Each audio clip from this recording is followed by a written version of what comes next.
ikawo odiochieng' machielo. Ago erokamano. Mana kaka nosiko ne joneno magwa e pur gi ohala ma chenro ma pile ka pile ni. Wachak waduogo nyaka iriyo maber e puothi. Ariyo maber.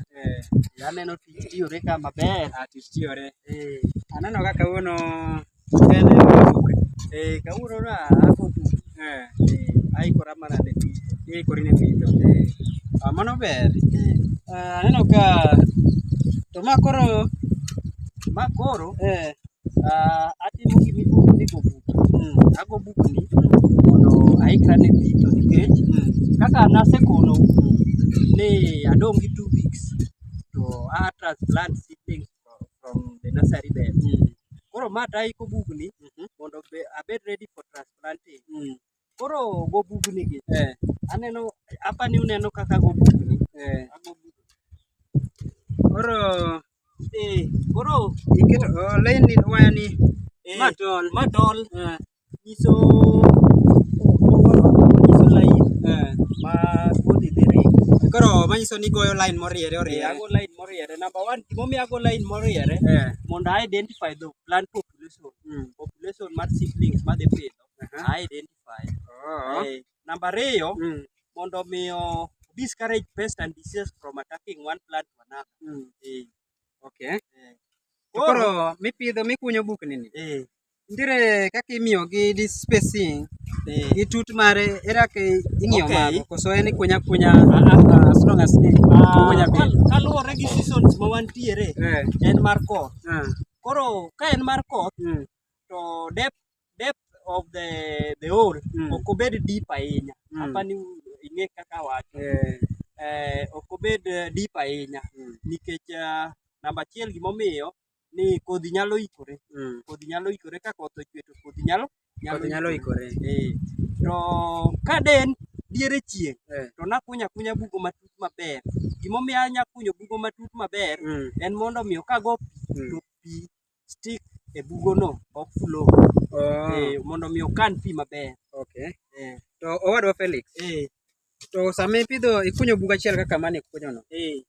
Adi seedlings adi mikete iye kanyo? Paol seedling achiel ema bet. Achiel. Seedling achiel ema bedo paol. Gimomiyo atimo kamano mondo nikech aneno bugo ni tin ok nyal accommodate seedlings mang'eny. En mana paol seedling achiel. Kasto gimomiyo atimo mano is the lack of seedlings kaka okapaka nyalo accommodate ka dipo ni apidho gi kare ariyo mano anya run sort of kodhi nyalo rem. To gi sani ipuro puodho marom nade?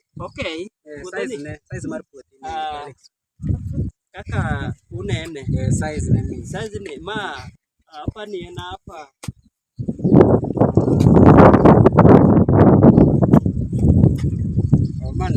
manuseka.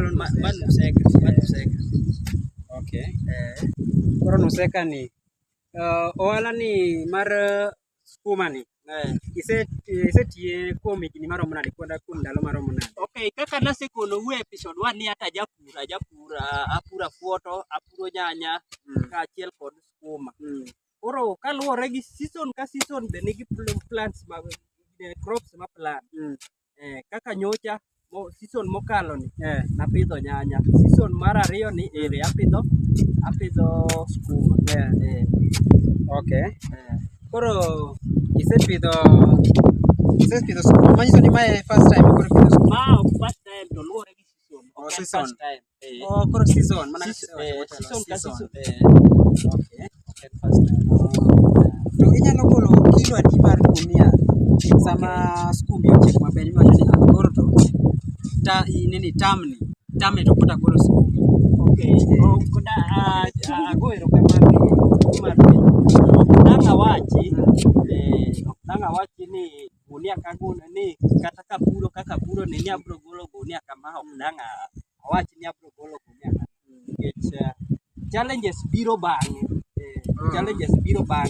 Inyalo wacho ni puothani to dhi golo gunia 20 to ok ogol gunia 20 kaluwore gi kaka ma seedbed nobedo manich omenda obile ne mana diere.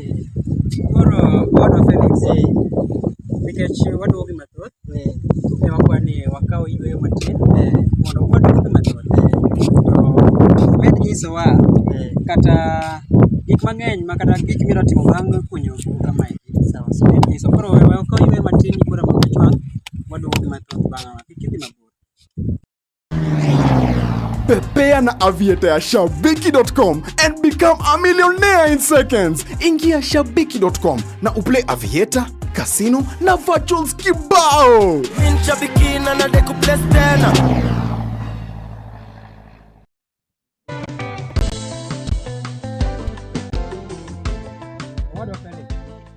Waduogo kendo nyadichiel bang' dhi e yweyo matin koro wachako mana kaka nanyiso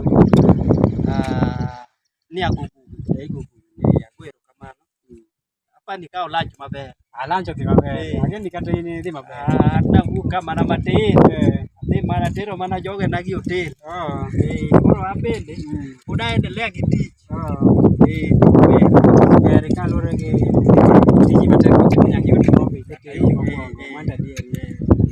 koro kaka naseyudo jowinjo kaachiel kod joneno ni ago bugi kendo adwa timo piyo ka luwore gi time 2 weeks is not a long time madang' I put everything into order. Koro adwa ni by today asetieko bugni te kasto bang' mano achako mana olo mbolea. Bang' mano koro chaka olo mbolea. Bang' mana olo mbolea kaito kaseolo mbolea to koro maduong' en mana to ei pitho ka mondo mi ipithi ikuongo igo pi koso ikuongo ipitho ka seeds osebedo ei bukni gi tin ichako achaka nini koka igo pi baadaye. Okay, ago erokamano. Apani daher akwayi kaachiel kod team mar Ramogi ni chieng' mapitho abro kwayo un mondo omiyo ikaw time ni ibi mondo ine kaka apitho mondo omiyo inyis ji one maber kaka seeds bedo transplanted. Mana kaka nasesingoni mokwongo Ward of Felix. Wan kisewacho wabiro kendwa kendo wabiro achiel kachiel wakete yamo gimoro amora mibiro timo ka wabiro kete yamo kacha mondo ji duto te kata japur moro ma de gombo neno chenro magi mitimo e puothi kae nikech nitie joma nigi gombo mar timo gimine timo kae koro omiyo waketogi e yamo achiel kachiel mondo ji duto oyud kaka nene joma nok ochopo kodwa ka ka ok kamano Ward of Felix wach mane madi iwacho e puothi kae kidi medwa mondo wakaw ne jo Ramogi kaachiel kod joneno magwa. Agoni erokamano Sibuor kendo agoni erokamano maduong' kuom kawo time ni mondo mi ibi kendo inena an kaka japur. Ago erokamano ne team mar Ramogi kaachiel kod ng'ama ochung' ne chenro mar pur gi ohala.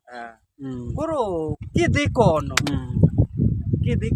akwayi ni mosna jogo maber, nyisgi kuma nidhiye mondo inyise ni japur moro ni mooro bei gombo mondo omiyo okelne chenro kaachiel kachiel e TV wang' jowi marwa mar Ramogi TV.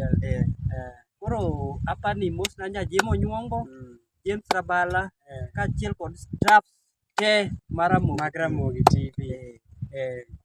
Mana kamano nyikwa Ramogi Ajwang', joneno kaachiel kod jowinjo duto wagoyo erokamano kuom kete chenro ni. Mana kaka pile makelo chenro ni en an Sibuor Liki.